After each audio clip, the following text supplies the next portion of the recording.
Hey guys, how you doing? This is Manga, and I'm here today to bring the review for My Hero Academia Manga Chapter 395. Now, just when I thought we was done with Toga and uraraka and we could finally move on to something else, no, we are not done quite yet.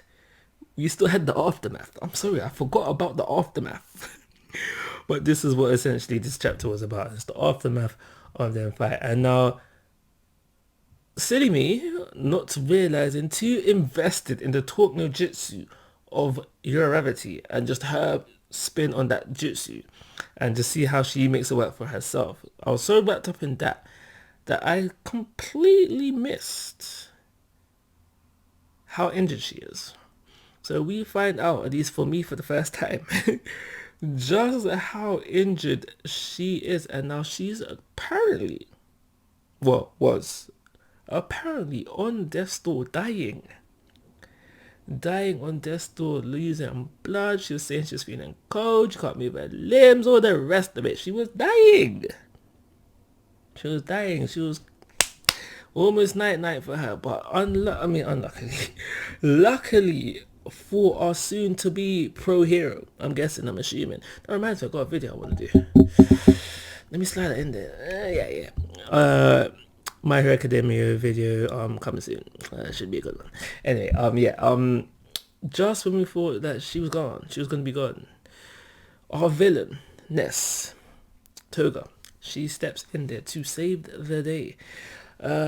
So the chapter is just basically us finding out that Toga has been run over.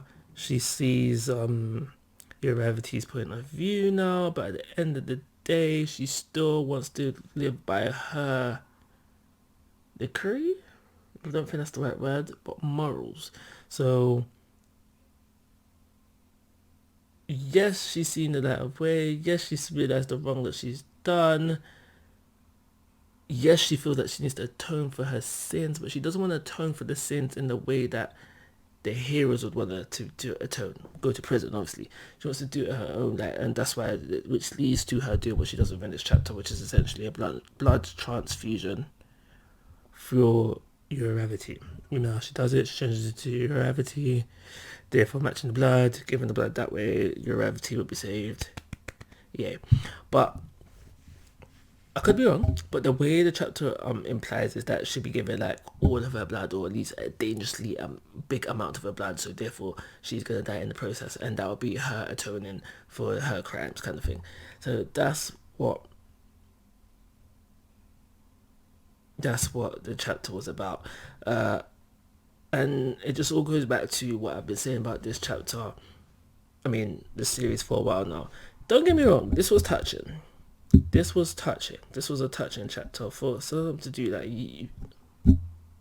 It's it's deep. They got to mean a lot to you to do something like that. You got to mean a lot to you, or you really just realize you have done wrong and you want to atone. Don't get me wrong. So it is touching, and I feel like the more of a Toga fan you are, and possibly uraraka because she was on death's door as well, the more touching that this chapter would be. However, I still need to go back to my usual complaints about chapters pacing. Did we need a whole chapter centered on this? Probably not. Like I said, that all goes back to how much of a Toga and uraraka fan you are. But I think regardless, even the top, I'm going to say top Toga fans, because there was more focus on Toga, that you didn't need a whole chapter devoted for this, especially when previously pacing has been very slow. We need to speed up the pacing of this series. I know it's coming to an end soon and people might not want it to end, but it is taken away from the enjoyment. I feel like I might go back to the anime and just forget the manga as well, because the pacing in the anime is really good. Something that was spent in the Class A vs Deku, that was like 2 chapters. They wrapped that up in like 5 minutes in anime. But anyway, I'm going to give this chapter a 2-star rating. And of course, guys, I'm asking for your thoughts and opinions. If you haven't already, please go to my YouTube channel. But most importantly, take care. Have a nice day.